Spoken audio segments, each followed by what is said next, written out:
Hello friends, once again welcome back to polytechnic club polytechnic KGF। तो friends, आज के इस वीडियो में हम लोग आपके DCECLE बोले तो पॉलीटेक्निक लेटरल एंट्री एग्जाम के रिगार्डिंग मोस्ट इंपॉर्टेंट चैप्टर देखें। आपको पता होगा कि हम लोग के पास कितने हैं, फिजिक्स है, केमिस्ट्री है एंड देन मैथमेटिक्स। हमारे पास 3 सब्जेक्ट है। इन तीनों सब्जेक्ट के हम लोग क्या करेंगे, इंपॉर्टेंट चैप्टर देखेंगे ताकि इन बचे कुछ दिनों में आप लोग क्या कर सके, सिर्फ उसी चैप्टर का एटलीस्ट रिविजन कर सके जहाँ से आपके एग्जाम में ज़्यादा प्रश्न पूछे जाते हैं। तो रिवीजन मोस्ट इंपॉर्टेंट है। तो चलिए एक एक करके हम लोग सब्जेक्ट लेते हैं एंड देन डिस्कस करते हैं कि हम लोग का उसका इंपॉर्टेंट चैप्टर क्या है। इससे पहले के वीडियो में मैंने आपको PUQ के बारे में बताया था एंड आपको एग्ज़ाम के कट ऑफ के बारे में बताया था। यदि आप वो वीडियो नहीं देखे तो प्लीज़ उस वीडियो को आप लोग विजिट जरूर कीजिएगा फ्रेंड्स।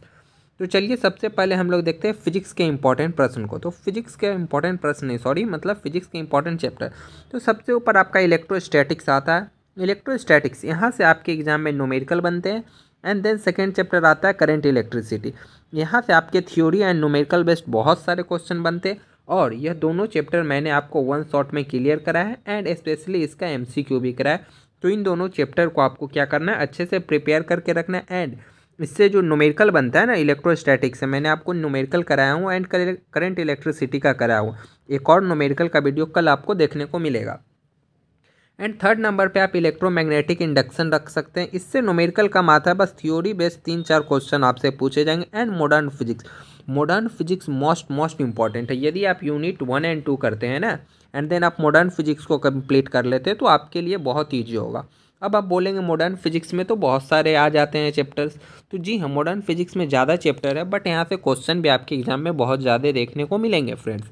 तो मॉडर्न फिजिक्स का आप लोग एक बार में क्या कर सकते हैं, पूरा वीडियो देख सकते हैं। इसका वीडियो ऑलरेडी आपको मैंने 2 वीडियो बनाया हूँ। अप्रॉक्स में हम लोग 80 to 100 क्वेश्चन को कवर किए मॉडर्न फिजिक्स का, तो उसे आप लोग जरूर देखिए।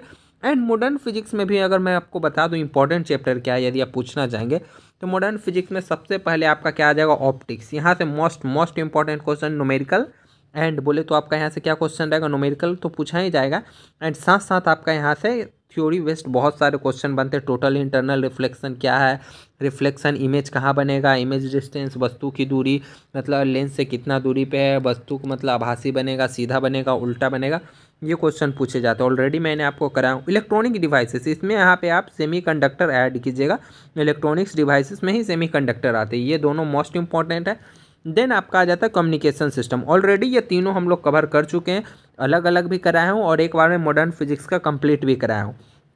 And dual nature of matter, यहाँ से आपके एग्जाम में न्यूमेरिकल बनते हैं तो थोड़ा सा आप ध्यान दीजिएगा। हार्ड वाला न्यूमेरिकल आपका यहीं से बनते हैं तो इसको थोड़ा अच्छे से क्लियर कर लीजिएगा। बाकी इजी ऑप्टिक्स आपका इजी, यहाँ से न्यूमेरिकल भी इजी आएगा। इलेक्ट्रॉनिक्स डिवाइसेस वही जो हम लोग सेमीकंडक्टर बनाते हैं ना भैया, वही पूछा जाएगा। ट्रांजिस्टर, एम्पलीफायर, इसके बारे में रहेगा। एंड देन कम्युनिकेशन सिस्टम में क्या रहता है ना, वो जो सैटेलाइट का रेंज क्या रहता है वो रिलेटेड रहेगा। तो कम्युनिकेशन सिस्टम आपको ऑलरेडी कराया गया है तो इसके लिए डाउट नहीं करना, उस वीडियो को जरूर कवर कीजिए, आपके लिए बहुत हेल्पफुल होगा। अदर आप और भी जगह से, यदि आपके पास 12th का बुक है ना तो आप उसमें से भी MCQ को कवर कर सकते हैं, आपके लिए बहुत हेल्पफुल होगा।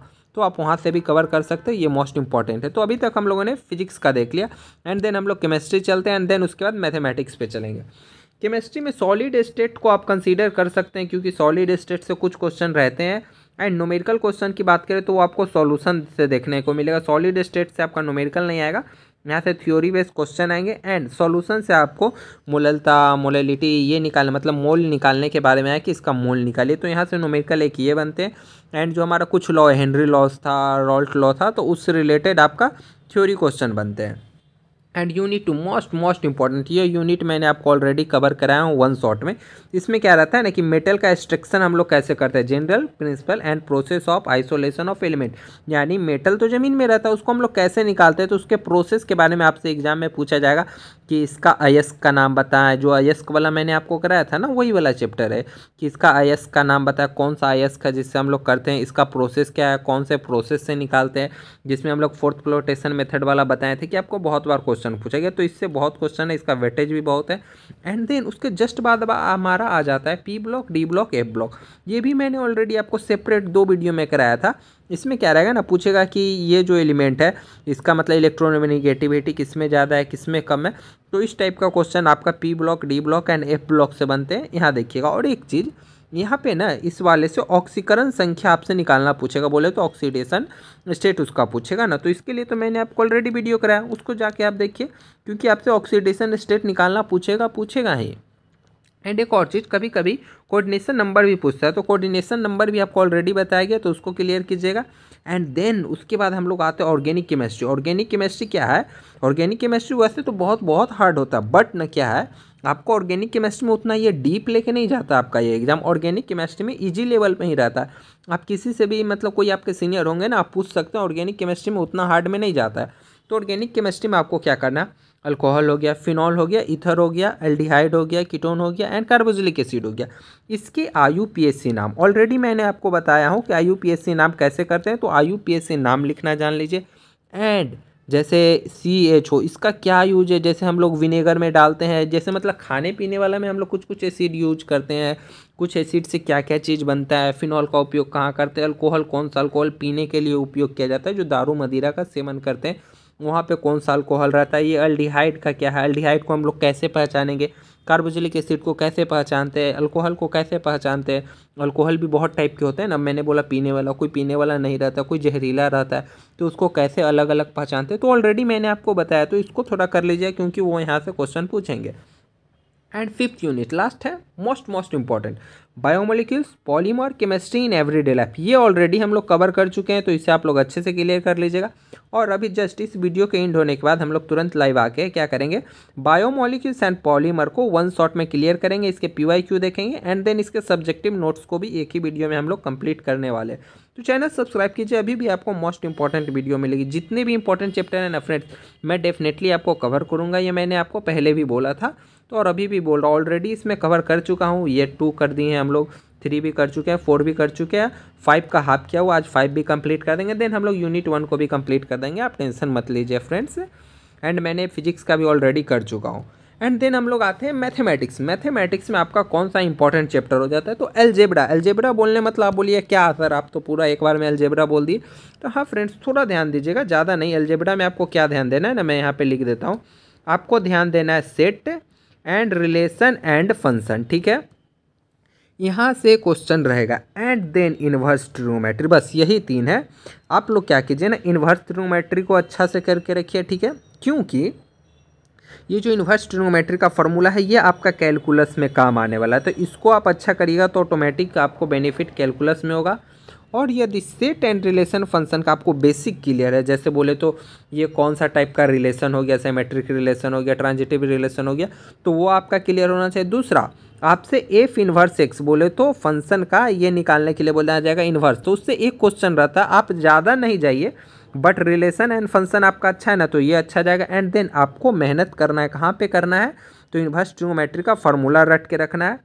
सेट का क्वेश्चन आएगा, मैंने ऑलरेडी आपको कराया। सेट में क्या पूछे, हम 2 सेट दे दिया गया, इसका यूनियन, इसका इंटरसेक्शन, आपको ऑलरेडी पता होगा, आपको लग रहा हार्ड है, बट सेट से इस टाइप का क्वेश्चन आएगा। रिलेशन से आपका क्या क्वेश्चन आएगा, यह कौन सा रिलेशन है। फंक्शन से कैसा क्वेश्चन आएगा, तो फंक्शन में आपको एफ इनवर्स एक्स निकालना पूछा जाएगा। एंड सेकेंड क्वेश्चन, ये 1-1 फंक्शन है या 1-2 फंक्शन है, आपको अच्छे से क्लियर होगा, ये ईजी है। एंड देन आपको ज़्यादा अच्छा किसको करना है, इन्वर्स ट्रिग्नोमेट्री को, क्योंकि ये इंपॉर्टेंट है इसके लिए भी। एंड देन वो आपका कैलकुलस। कैलकुलस में आपको क्या इंपॉर्टेंट रखना है, डिफ्रेंशिएशन एंड ओनली इंटीग्रेशन। आपको लिमिट टू मिट पे भैया ज़्यादा मत जाइएगा, मत उसको कंटिन्यूटी एंड डिफ्रेंशिएबिलिटी पे मत ढूंढिएगा, सिर्फ डिफ्रेंशिएशन एंड इंटीग्रेशन को अच्छा से क्लियर कीजिए। डिफ्रेंशिएशन कीजिए, ऑटोमेटिक आपका इंटीग्रेशन क्लियर होगा। यदि आपका कैलकुलस में डिफ्रेंशिएशन एंड इंटीग्रेशन में कोई प्रॉब्लम है तो बोलिएगा। डिफ्रेंशिएशन तो सबसे बन जाता है, इंटीग्रेशन में कुछ प्रॉब्लम होगा तो बोलिएगा। इसके लिए कुछ जैसे इंटीग्रेशन में हमारे पास बहुत सारे शॉर्ट ट्रिक होते हैं, जैसे मैंने पिछले ईयर भी एक वीडियो बनाया था। तो इंटीग्रेशन रिलेटेड आपको कोई डाउट होगा तो बोलिएगा, हम लोग एक फिर से सेशन करेंगे जिसमें ओनली शॉर्ट ट्रिक से क्वेश्चन को सॉल्व करना सीखेंगे। सब क्वेश्चन शॉर्ट ट्रिक से नहीं होते, बट आपके एग्जाम में वैसे क्वेश्चन पूछे जाते हैं, क्योंकि आपको ना कम समय में ज़्यादा क्वेश्चन को अटैम्प्ट करना रहता है। तो आपके एग्जाम में क्वेश्चन का पैटर्न भी उसी लेवल का रहता है कि बच्चा ना यदि थोड़ा अपना माइंड लगाए तो उस क्वेश्चन को इजीली कर सकता है।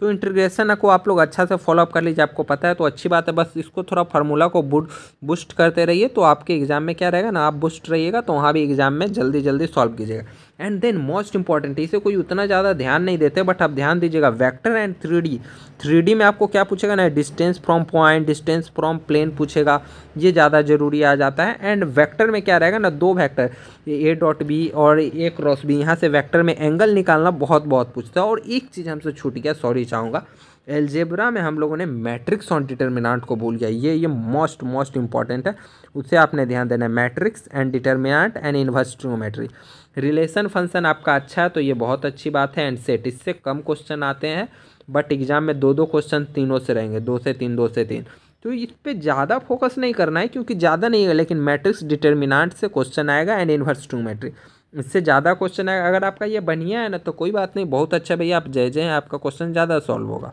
और मैंने बता दिया कैसे क्वेश्चन पूछे हैं। डिटर्मिनेंट से क्वेश्चन आपका एक ट्रायंगल वाला आएगा एंड दूसरा क्या आएगा ना, डिटर्मिनेंट दे देगा, बोलेगा इसको सॉल्व करने के लिए 3x3 का रहेगा, तो आप लोग उसका प्रैक्टिस कीजिएगा ताकि कम समय में आप लोग जल्दी एक्सपेंड कर सके, बना सके। डिटर्मिनेंट में ये रहेगा।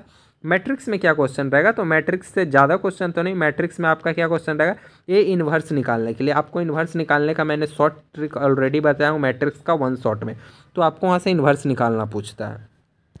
एंड वेक्टर एंड 3D का तो मैंने बता दिया। प्रोबेबिलिटी में आपको क्या देखना है ना, क्योंकि प्रोबेबिलिटी से ज़्यादा क्वेश्चन आएगा, ज़्यादा नहीं है उतना भी नहीं है, उससे ये कैलकुलस से तो कम है बट प्रोबेबिलिटी से थोड़ा क्वेश्चन रहते हैं, तो उसको थोड़ा देख लीजिएगा। मैंने ऑलरेडी प्रोबेबिलिटी निकालने के बारे में बताया हूँ।